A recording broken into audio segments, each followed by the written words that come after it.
What's up, everybody? Welcome to Kicking with D. Welcome back to the channel. Now, UFC 329 just ended, and I was actually pretty gutted when that card ended.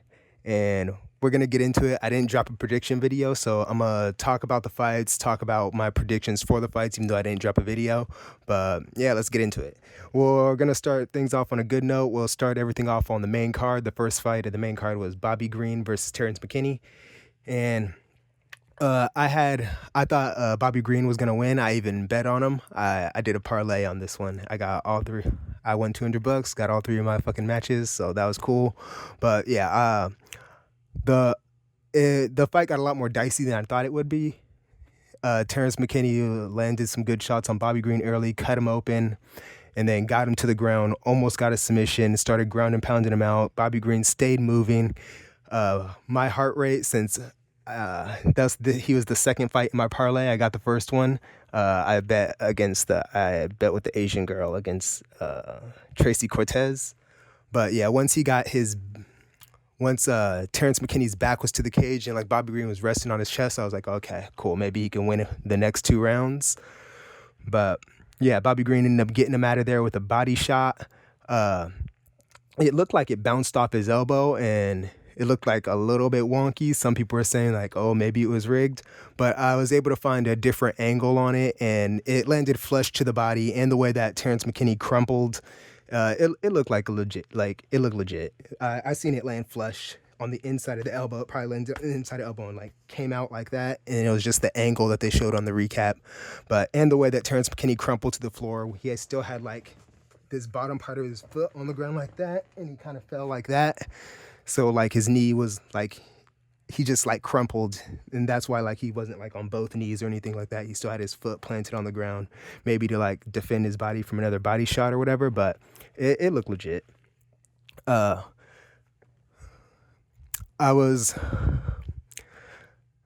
I just don't think that. I know Bobby Green's getting a little older, but I just don't think Terrence McKinney has like the necessary skills to beat Bobby Green. Like we just seen him a few fights ago getting KO'd by Bonfim, and he was literally against the cage. Like that's how he was throwing punches. He was throwing like windmill punches against the cage because he was uncomfortable and whatnot. And Bobby Green, like he's not like world class or anything, but he's definitely good. Like he's a good striker. He can strike with his hands down, you know? Like his striking style is developed so well to where he could consistently get wins in the UFC and not just be getting knocked out left and right and fighting with his hands down. And Terrence McKinney's still over here throwing fucking windmill punches. So I knew that he wasn't going to be able to strike with Bobby Green. Terrence McKinney has a lot of power, and he just starts really fast, and he could also take you to the ground. His submission game isn't like elite or anything, but it's enough to like warrant danger. And once he got his back to the cage, I was like, okay, Bobby Green's safe. I don't think he's going to submit Bobby Green from this position. And like once your back gets to the cage, it's hard to cinch up a submission and like actually get the space and leverage to crank on that choke. You can get it, but I just don't think Terrence McKinney's grappling and his submission ability is good enough to get it in that situation. Normally, like unless you're someone who's like elite back there, then you're in a pretty good spot to survive that round. But yeah. Once Terrence McKinney got his back to the cage, then started getting uncomfortable. He doesn't defend shots very well, and boom, got hit with a body shot. I thought that maybe Bobby Green would get just like rally in the next two rounds and either get a knockout then or just like win a decision, because Terrence McKinney's more so like a first round type of fighter guy. And yeah. But yeah, I thought it was like some foul play there, but nah, it was legit for sure. But glad Bobby Green got the win. It was looking dicey there for a minute. I'm not like emotionally attached to a Bobby Green win or anything, but just because I had some money on the line, I was like, oh no, bro. But yeah, good job, Bobby Green. Hell yeah, bro. That's 4-fight win streak. The last time he was on a 4-fight win streak, they gave him Islam and he got submitted. And yeah, I don't think Terrence McKinney's ever been like on a 4-fight win streak or anything like that. But yeah, Bobby Green has had 30 something fights in the UFC. So he's like consistently stays like maybe like right outside that top 15 range. Like that's kind of where it seems like he'll get like he'll get some wins, and then that's when he'll run into danger and get his win streak snapped. And that kind of seems to be like the case consistently. And Terrence McKinney isn't ever really getting there. But yeah, so next fight in the card was Loner Kavanaugh versus Brandon Royval. That was a banger. I was thinking that Loner Kavanaugh was gonna win. I thought it would be maybe a difficult fight for him, but I thought he'd get him out of there. Loner Kavanaugh is just so good, man. But what I noticed this fight is like I feel like every time he had like Royval hurt and he had him doing the stanky leg like 3 times, when he goes to like finish, he's just like chaotic and he's like loses like all of his composure and he's just like throwing crazy. He's not like trying to like pick his shots and just like compose and finding good shots to land to get him out of there. He's just like going reckless and crazy. But yeah, I feel like when like that instinct to go for the finish kind of isn't there. So it's making me think that I feel like he has the skills to be a champ, but like, yeah, but not, I feel like that instinct to finish like isn't there. And I feel like I've seen it.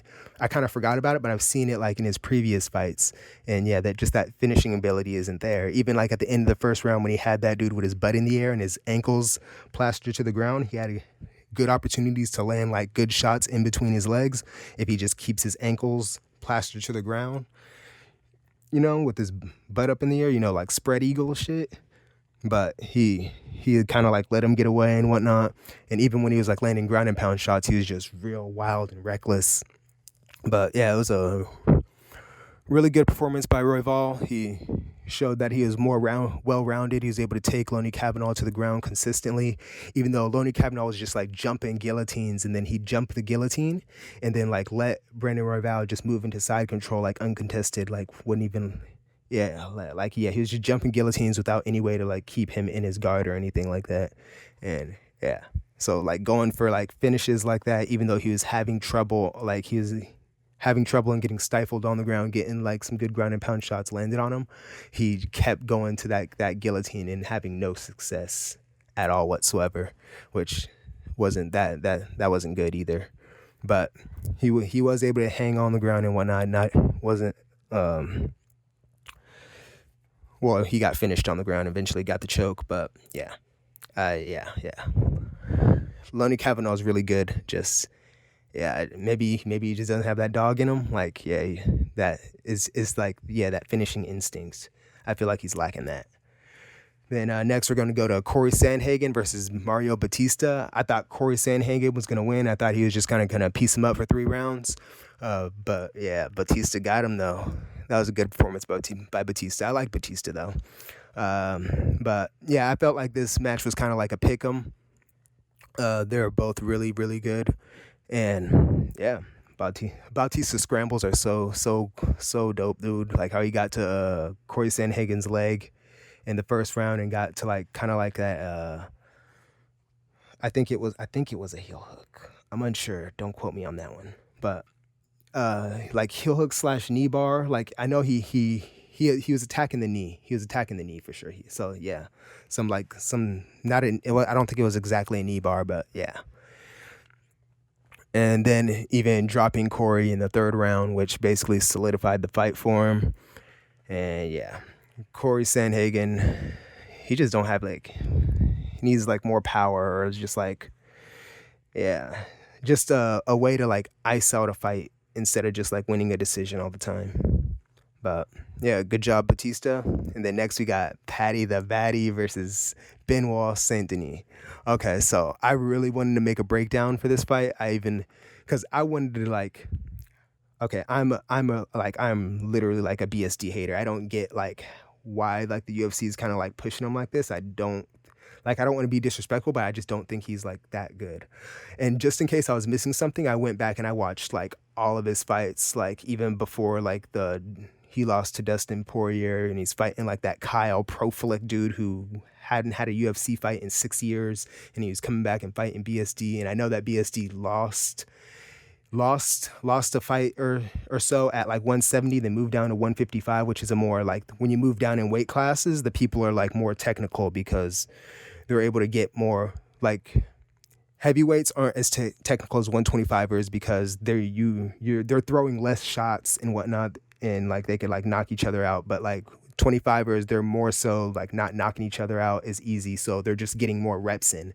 So like, you know what I'm saying? And it doesn't take as much energy to move their body, so they can do more also. So yeah, so you're moving down. Typically, I feel like right now, 155 is definitely like in like with Dustin Poirier and like a whole bunch of them people like retiring. It's definitely on its weaker side right now, but still, like once you get into like that top 5, you still got some heavy hitters up there for sure.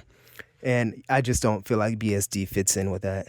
BSD in all of his fights, he fights basically the same way. The only fight he fought somewhat different, which not too much different, was when he was fighting what's his name, Mauricio Rufy. So BSD, he likes to just basically, he's super aggressive. He likes to pressure you, and he's just throwing like hooks like this. And when he's striking, he keeps his arms like down here. He keeps his arms down there, like his chin is just out there on a silver platter for you, and he's just moving forward. And then when he gets you to the cage, he's going to shoot a takedown. He stayed back on Rufy a bit, and he threw like body kicks because Rufy can strike for show. And he was cautious of that. But once he started body kicking him, getting him backed up to the cage, getting him uncomfortable, he's able to shoot and get the submission. And there's clear just a grappling discrepancy between them, which Rufy definitely needs to clean up, because other than that, Rufy's going to be pretty good if that hole in his game can get cleaned up just a little bit to where he can even like compete just to be safe and defend things well on the ground. But so, and then VSD, like, okay, he can wrestle, he can get you down to the ground. He has good top pressure, but I don't think his submission game is all that great. He couldn't even, like, he had Dan Hooker kept cinching up that guillotine on him, and he just kept spinning out. He span out like 3 times. Then Dan Hooker kind of just like went to the ground. He did the same thing that he did with Arman, just going down to the ground. And then BSD had the head and arm choke on him, and he couldn't submit Dan with that. And he had the choke locked up, but he couldn't just make the extra adjustments to tweak it to get the submissions, which people who are real good submission artists, they're gonna get that. But him, not so much. So his submission ability is not that high. Like, it's not bad. It's decent for sure, but it's not elite. His wrestling is not elite, but it's good. It's good for sure. His striking is abysmal. So he's basically just someone who just pressures you going forward, but without any type of like world-class skill. So I thought Paddy, he's also not the greatest striker. He's very scrappy, but also Paddy's grappling is elite, though. It is elite. You're not getting multiple flying triangles on people if it's not elite. And he's submitted people in the UFC like very fast. Like even with the King Green, the Bobby, he can beat King Green today since he won me money.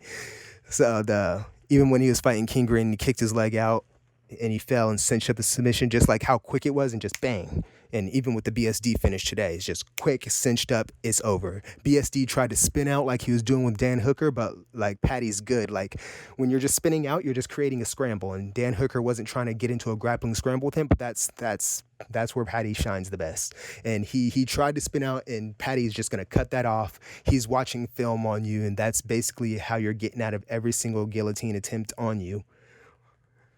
And yeah, Paddy's just going to shut that off. Like, he's a good grappler. And when he's fighting you, he's game planning for that. And I want to bring it back to Ilya when he's just rattling off submissions on Gaethje, just because like he's just rattling off submissions just because he thinks he can just blow through Gaethje on the ground and he's going to get a quick submission. Because, I mean, well, Gaethje's been submitted a lot, but it's not like a systematic approach or anything like that. It's not like, oh, we don't get a lot of film with Gaethje on the ground, but yeah, it's not like analyzing. BSD has these tendencies on the ground, so when you go to ground situations, we're going to game plan for these tendencies. He was just rattling off any submission he could throw at Gaethje, and then he was like, oh fuck, when he couldn't submit him. But Paddy is like, okay, so I already know he's gonna try and spin out of a guillotine. Dan Hooker is cinching up guillotines on him left and right. Dustin Poirier, BSD never took Dustin Poirier down. Dustin Poirier jumped 5 guillotines on him. At the end of the first round, BSD, after I think it was the second guillotine, either the second or third, Dustin jumped on him, and then BSD got his back on the ground, and Dustin was just like punching him in the face, and like he was good. And then he proceeded to later on in the fight jump two or three more guillotines on him. Why did he jump those guillotines on him? Because like BSD was not a submission threat to Dustin Poirier, so he was just trying to farm a highlight off of him because he wanted a submission finish. That's kind of like, that's where BSD's submission ability is. So both of those people were just jumping guillotines on him. So if Paddy cinches up a guillotine on you, you're not getting away from it because he's a better submission artist than he's good. Okay, he's good at submitting people. That's where his ace is at. And again, BSD fought Paddy the same way he fights everybody else, which I honestly, I didn't think that BSD would like try and take Paddy down to the ground. I think he'd like push him down to the cage and just try and like boom, boom, boom, hit him with shots. And maybe like if he can get Paddy flattened on his back, he can land on some ground and pound. And I feel like that would do damage to Paddy. That would give Paddy like some danger. But I still wouldn't be like too certain that would be enough to finish Paddy off. Paddy's really tough, especially since we all found out from the Justin Gaethje fight. And BSD isn't striking like Justin Gaethje, and Justin Gaethje couldn't get Paddy out of there. Yeah, I'm just not high on BSD. But I'm glad that Paddy submitted him real quick because, yeah, that made me happy. I got like a real good euphoric feeling out of BSD's loss. I mean, yeah, I did. Sorry, BSD. Oh, yeah, and then when it comes to striking, if they do stay on the feet, well, Paddy was able to survive with Justin Gaethje. Yeah, styles make fights, all that shit, but BSD, he's just throwing crazy hooks at you, and not precise or anything like that. Paddy's not precise. He's more precise than BSD, but I feel like if it stayed on the feet, Paddy would win striking. BSD could possibly knock him out. He does have some power, and he's just throwing crazy very easily, and right when he got into the fence, he just shot, and I felt like that would be stupid for him to do that, and he did that. But he fights every single fight the same, so, big weakness. But anyways, yeah, that's that fight. Then we'll get to the final fight of the main card, Conor McGregor versus Max the Blessed Holloway. I'm a Conor fan. I was so gutted by this. Conor came out, threw a switch kick, tweaked his knee. People are saying that maybe he had a pre-existing injury. I don't know if that was the case. I feel like he wouldn't have an injury like once he was like, if he did injure himself, it had to be like last night or something like that, because he wouldn't bring his kids to the fight or anything like that. When he was on the ground, Max was saying that he was like, oh, keep fighting, and Conor even did that like when he blew his ACL out the first time fighting Max Holloway, and he was just keep fighting.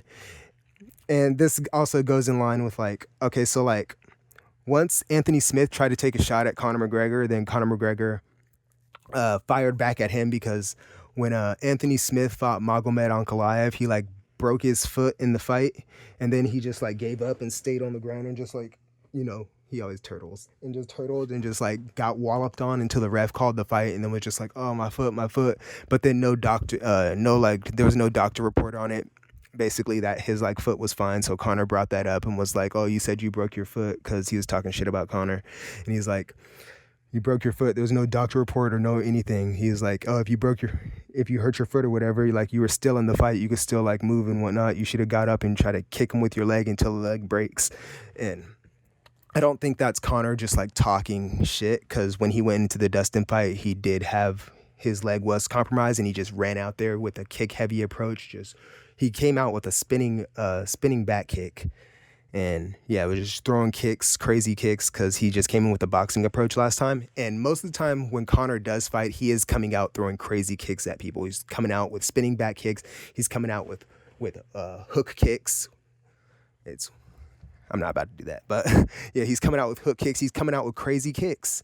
Like, that's Conor's kind of always fought like that, because people are saying that like, oh, it was stupid to come out with a strike like that. Like, I mean, I get it. Like, maybe if he knew that his knee was kind of compromised or whatever, then, but like, I also get like, okay, so if I'm coming out, like I'll come out sometimes and I'll come out with like a spinning back kick or something like that, or I'll come out with like something crazy, but like I do these things all the time in practice, so it's like not crazy. Like, I do these moves all the time.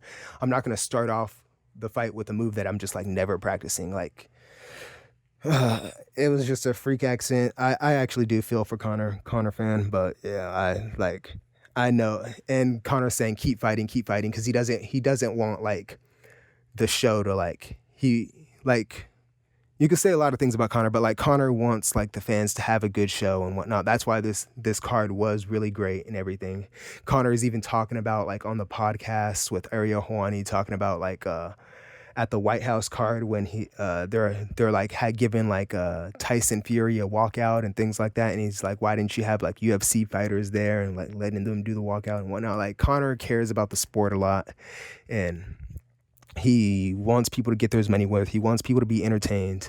He is a showman. Like I don't think Conor was just like, oh, like I'm coming in here injured and then just like, yeah, fuck it, just I'm just gonna get a bag. That's not who he is. And like even I've even seen like an interview with it was a little while back, and Ariel Helwani, he was at the Conor Forged in the Black Forge, his bar, and Conor was super sauced to the gills that day, but like he was still like he was talking about like all the champions of all time in the UFC and like what nation they were from. He was just rattling them all off like the top of his head. Like he really cares about this sport, and I just don't think that he ain't doing that shit. But yeah, I feel for Conor. I was super gutted. I wanted to see him come out and fight. I do think he came out like looking slow and whatnot. I don't know if that was due to an injury or just like a years off and he ain't as sharp. I do think it's that, but yeah, I wanted to see something though. I wanted to see something from the Mac. I was hyped up. I was gutted when it didn't happen, but I do feel for Conor. I don't think that he meant anything malicious by it or anything like that. I just think it was freak accident, fucked up. You could maybe say he's stupid throwing them kicks, but like that's how he fights. That's how he fights, bro. Like he throws that shit all the time. And he's gonna fight how he fights. Whether he's got a hurt leg or not, he's gonna come out kicking you with it and whatnot. And yeah, hey, maybe he's not a young dude anymore, can't do it like that. But he's just gonna fight how he knows how to fight. Oh, so my parlays were the Asian girl, Bobby Green, and Paddy Pimblett. I didn't bet a whole bunch on it, and I don't really like doing parlays too much, but I felt like these were pretty safe bets. I was mad that I probably should have picked Robert Whittaker in there, but Robert Whittaker is like super chinny, and I just didn't know if like he was gonna like not be able to take these shots from these bigger dudes and whatnot. But I know that his skill level is much better than Nikita Krylov's. I'm guessing like because it looked like he broke his jaw. He's over here like but they said because he went to the doctors, I guess he didn't break his jaw. I wonder what happened, but he probably just got his shit busted and he thought it was broken. I don't know, but yeah, I was worried a little bit for Robert Whittaker, but he kind of just pulled it off. He just pieced him up for 3 rounds, about 3 rounds, right? Yeah, I think he got the finish in the third. Gable Stevensons versus Elijah Ellison. That was a pretty entertaining fight. I was expecting Gable to come out there and smash on him. I haven't seen any of his fights prior to this one, but since he's one of the best wrestlers, he is with John Jones. And John Jones is a smart dude. Like, not counting all of his, like, outside the cage things. When it comes to fighting, he is smart, and I feel like he has, like, that. He has, like, how he thinks and stuff and how he explains things and how he talks. I feel like he would actually be a pretty good coach. Cody Garbrandt versus Adrian Yanez.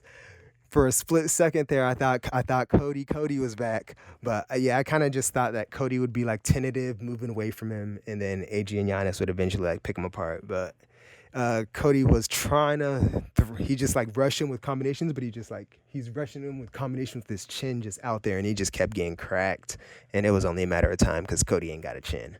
But for a split second, I thought he was gonna be throwing them things because he came out looking like pretty good, and it caught Adrian Yanez off guard, I guess. But yeah, I thought Cody was about to come out and put on a show, but it was a show still, but it wasn't a prime Cody performance. And then Luke Riley versus Kai Kamaka. I don't think I caught Luke Riley's fight prior to this, but his boxing looks like just like very effortless.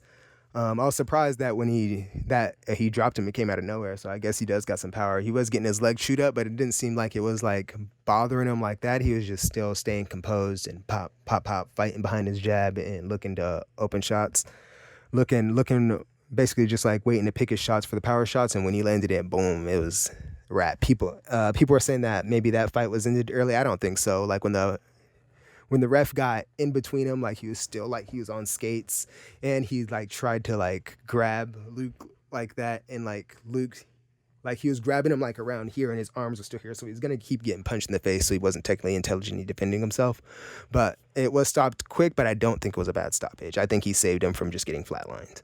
Do I think Conor is done?